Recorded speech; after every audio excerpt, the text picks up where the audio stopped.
love that song. Love anything Led Zeppelin. That's probably one of my favorites. Of course, people think of Scare Way They Have It. Scary Way They Have It. Yeah. Spacehose.com. Check it out. That's maybe my favorite website of all. It's something that's really going to, based on the reaction I've gotten so far, really turn people on. A space elevator where instead of a cable, you have a hose that uses hydrogen and oxygen created by electrolysis at the Pacific Ocean at the equator, where it starts to create rocket fuel to prevent the hose from breaking, because under gravity fighting centrifugal forces, it'll snap, according to Google X or anybody. But if you eject rocket fuel at the perigee, which is like, the semi-major axis of the elliptical orbit, combined with angular acceleration of spinning counterweight Ferris wheel, somewhere between 40 and 60,000 miles away, which causes torque to move it in, you can prevent the cable from snapping. Because everybody except this Japanese company, Obayashi, gave up on the idea. And Obayashi didn't say how to make it happen other than they were going to use a lot of Japanese government money, $500 billion between now and the year 2050. I may not be here when that happens. That's too far away. We need a space elevator right now. It's only obvious. So it's the kind of thing where, you can make it a lot safer, a lot cheaper, and deploy it a lot sooner. We can use the heavy Falcon rockets of SpaceX, Elon Musk for, was it 150 million. You can deploy something like 57 metric tons in space. So it takes somewhere between 500 and 1,000 trips to launch this single hose, and then the rest is like the other two hoses, two for hydrogen, one for oxygen, are deployed by the elevator later. So instead of spending $500 billion, spend about somewhere between 20 and 50 billion.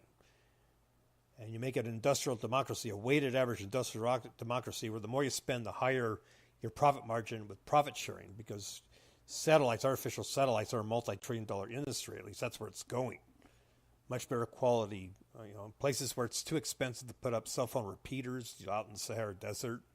Have low orbiting satellites for that, for TV, for internet, especially internet, because I'm sick and tired of all the bottlenecks when you have a repeater every quarter mile, because the signal drops off by the square of a distance, so you have to have a repeater.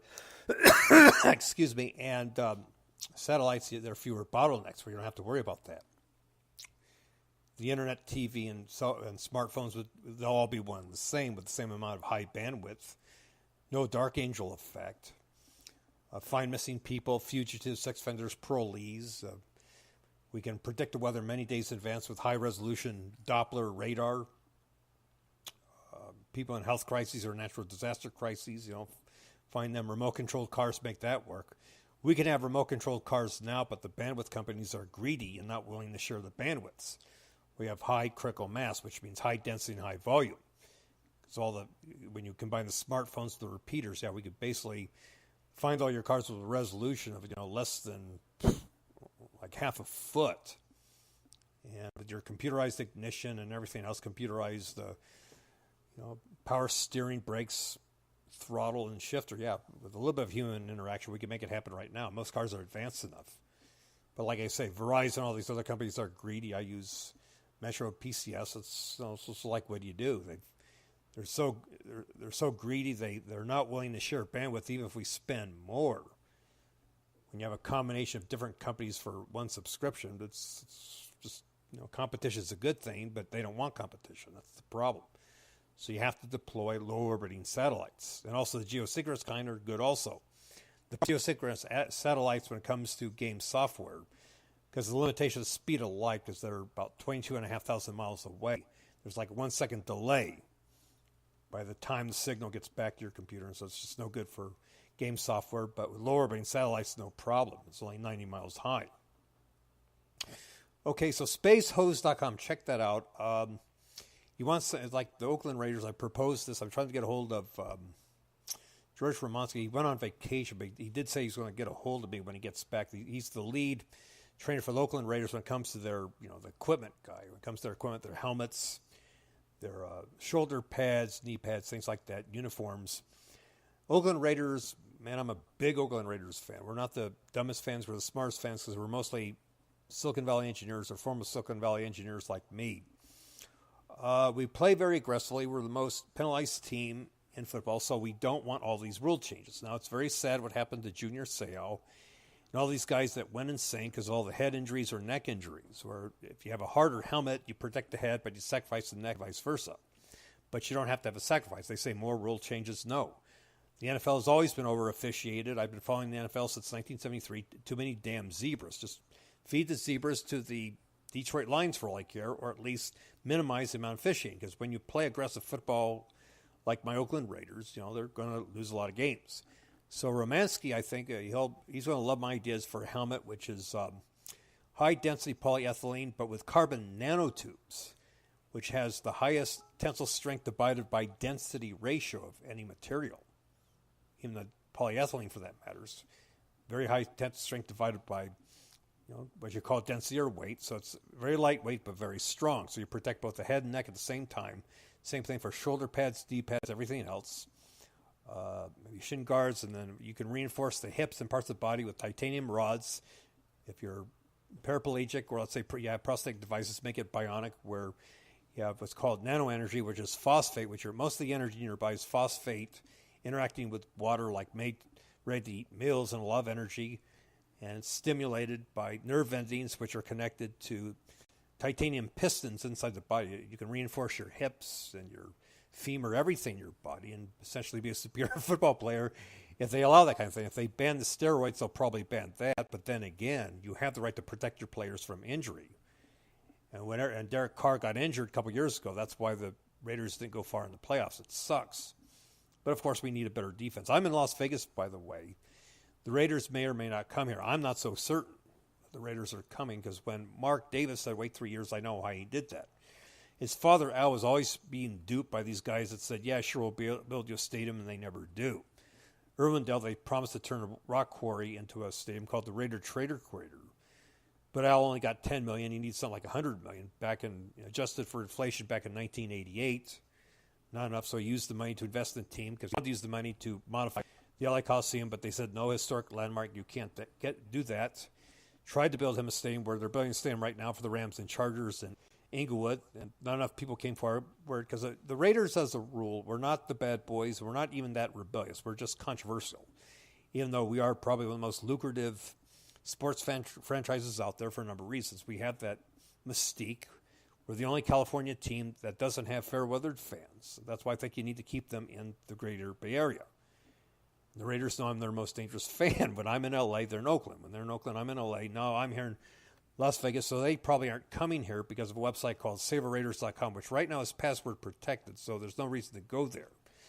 Because there are things there that are Raider Confidential, where I'm going to use high-tech to build a kick-ass team. If Romanski and Gruden and, of course, Mark Davis say, yeah, this is information we don't want the other NFL teams to know about, but we want the other NFL teams to know about these helmets that I will patent. If the Raiders pay for the patent, they get 20% to build a team. Money, half goes to me, half goes to the Raiders to build a stadium somewhere in greater Alameda. All kinds of great ideas. Sell stock to build a stadium, all kinds of great ideas. Just like with my other websites, dropshipper pools, sell a tire, whatever, with a URL where you earn affiliate commission. Gambling, you can gamble with John Madden Football Online, and the money, part of the money goes to build the stadium. All kinds of great ideas. We can build the stadium really cheap with 3D printers. 3D printers, you can print anything cheap, and you don't need to borrow money. So if Romanski likes my ideas, where the Raiders disproportionately benefit, not just from the helmets, which we'll patent, make a better team, and oh, by the way, we can play aggressive football where we will protect. Most importantly, it's only a game. It's winning versus losing is good, but most importantly, you think about the safety of the players. We don't want repeats of Junior Seau or O.J. Simpson. I'm sure what drove him insane, what made him the criminal element, it had to do with those inferior helmets that they had back in the 1970s. This is a guy that what he achieved in 1974, they will never repeat that. Because technically what Eric Dickerson did in 1984 is not as great an achievement, because in the case of O.J. Simpson, most rushing yards this season, he did that in 14 games instead of 16, and most importantly, he had an inferior offensive line. But when you have an inferior offensive line, he took a lot of blows to his head, and it probably made him deranged. Because O.J. Simpson had a reputation when he was younger being humble pie, a really nice guy, and then he just went nuts. So I don't want that to happen, because, again, we can't afford more O.J. trials, because I thought we would eat, breathe, and sleep nothing but O.J. Simpson back in the mid-90s. This guy just never goes away. So you have to protect these guys. Even OJ, he'll never play football again. But we may have to wrap him up in all kinds of carbon nanotubes because this guy's dangerous and he's less likely to rob you. With carbon nanotubes wrapped around his head, he won't even be able to see far enough to kidnap you like he did here in Vegas. All here in Vegas did we bust this guy with the inferior California justice system and also Florida. He'll get away with murder every time. It's kind of how it is. So even though I'm an anarchist that says negative things about the public sector, we have good cops here. Really, I've met some really good cops here, smarter cops, much smarter cops here in Vegas than the kind in California that just waste your tax money no matter what you do, where they benefit from the crime and they screw up and they know they're going to get away with it because you don't stand up to them the way I do. So spacehost.com, that's a killer website. And eventually when Gruden and Davis, and getting back to Al Davis, that why is that I think that he said wait 3 years? Yeah, I mean, you can't trust people. Wealthy guys that promise you to build a stadium. I think in Vegas we do have a commitment. I saw the stadium a couple of weeks ago. It's nice. Oh yeah, it's going to be a nice stadium. But if the Raiders don't come, it's going to be a better stadium for the running Rebels anyway. UNLV probably get an expansion team, and you have other events, rock concerts, monster truck rallies, parking lots can be used for things like swap meets every day or on the weekends, boat shows, RV shows, car shows, motorcycle shows. So even if you don't have an NFL team, you can still make good money if the Raiders don't come here. But Al Davis thinks like I do. You can't trust people. Even if he signed a contract, it doesn't mean crap. Because I learned from Al Davis, the judges throw out contracts all the time. People at Vegas don't meet their commitment to build in time 3 years, and I think they will. Stadium's almost half complete anyway. But the fact of the matter is that I have a proposal for a greater Alameda County stadium, somewhere in Alameda County. It may not be the city of Oakland. One of my hometowns is Pleasanton, California, a beautiful place. It's basically center of population of a Raider fan. Because like I say, a lot of the people that can afford the tickets to NFL games, $200, basically are these Silicon Valley engineers that make good money in Santa Clara County.